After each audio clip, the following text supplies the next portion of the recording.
All right, let's talk about one of the toughest calls we make in internal medicine and hepatology: steroids for alcohol-associated hepatitis. You've probably seen it a dozen times. A really sick patient comes in and you're trying to figure out if steroids are the right move. We've got all these scoring systems, right? But why these scores? Well, today we're going to cut through the confusion and break down the why, the who, and the when of using steroids in AH.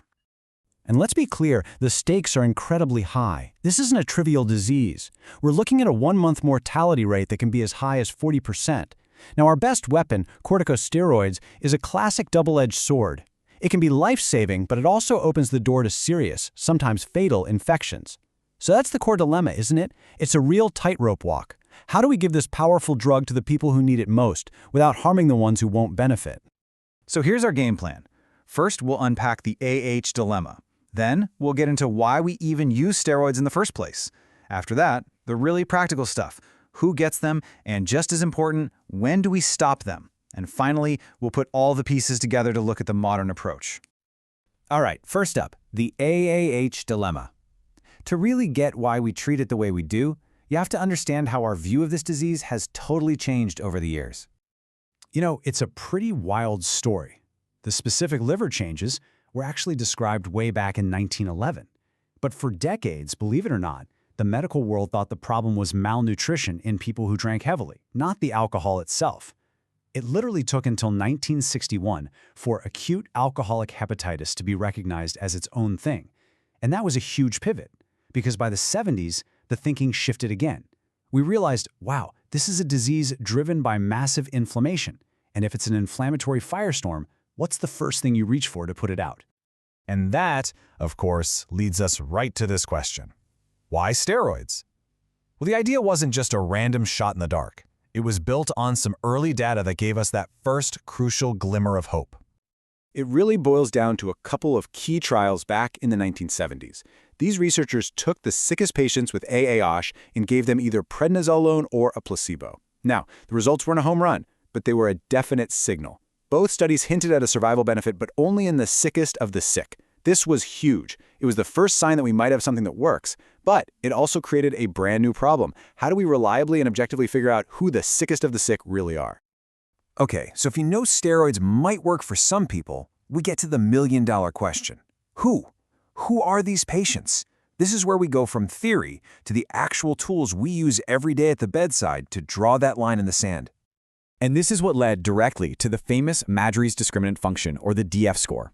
It came out in 1978, and its whole point was to take two simple lab values, the PT and the bilirubin, and turn them into a risk score. It was designed to cut through the noise. And in that original trial, the magic number was 93. Get this, every single patient who died had a DF over 93. And in that group, steroids made a real, measurable difference in survival. Now, if you're in training right now, you're probably thinking, hold on, I learned the cutoff is 32, not 93. And you're absolutely right. This is a classic point of confusion. What happened was, in 1989, they tweaked the formula. To account for the fact that different labs had different normal PTs, they started subtracting the lab's control time.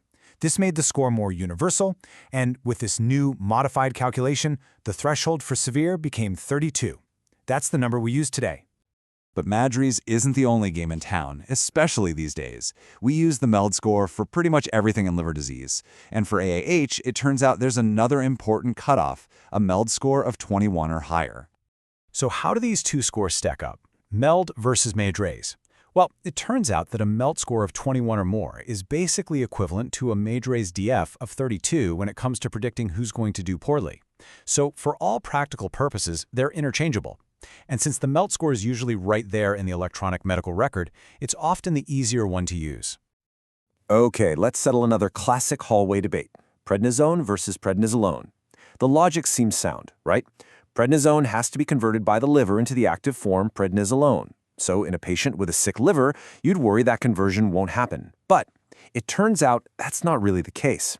Later studies showed that even in patients with severe liver disease, the bioavailability is basically 100%. So, the bottom line, using the more expensive prednisolone gives you almost no real advantage. So, we've figured out who to start on steroids. But honestly, that might be the easier half of the equation. The much tougher and maybe even more important decision is when to stop. And that decision is all about one thing: the massive risk of infection. And this quote from a landmark paper really just lays it bare. It says that if you get an infection after starting steroids for AH, your chances of survival plummet. But here's the real kicker, the most important part. The infections were happening way more often in the very patients who weren't responding to the steroids anyway. So we were giving a dangerous drug to people it wasn't helping, and it was killing them. This created an urgent need for a tool to tell us early on who wasn't responding. And that's where the Lille model comes in. This was a total game changer. See, MELD and Maddrey are static. They're a snapshot of how sick a patient is on admission. The Lille model is dynamic. You calculate it a few days after starting steroids, and it looks at the change in bilirubin to see if the treatment is actually working. Its whole job is to be an early warning system, to identify the non-responders so you can stop a therapy that's become all risk and no benefit. I mean, just look at this graph. It shows you everything you need to know about how powerful this tool is. It's night and day. If your Lille Score is low, meaning you're responding, your 6-month survival is 85%. But if your score is high, meaning you're a non-responder, your survival craters to just 25%. It's like these two groups of patients are on completely different planets. So what this really is an off-ramp. It's a safety valve.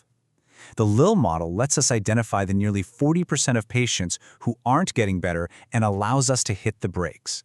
We can stop a dangerous drug, often as early as day 4, before it has a chance to cause a life-threatening infection. That is a huge deal. So let's tie all of this together. How do we use these tools in practice? In this last section, we'll build a modern algorithm, and we'll look at the biggest trial ever done in this field to see what it taught us. In 2015, the STOPA trial came out, and it was massive, over 1,000 patients. It gave us so much clarity. First, look at prednisolone. It gave a modest but statistically significant drop in 28-day mortality, from 17 down to 14%. Okay.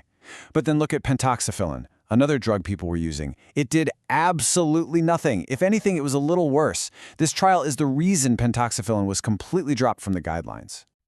But STOPA also showed us the major limitation of our best therapy. Yes, steroids helped at 28 days, but that benefit was completely gone by 90 days. And at 1 year, there was no difference. This forces us to reframe what we're actually doing. Steroids aren't a cure. They're a short-term bridge. They just buy a little bit of time for a select group of people. So, putting it all together, the smartest, most modern approach is a 2-step process. You use a static score at the beginning, like MELD, to decide who's sick enough to even get a trial of steroids.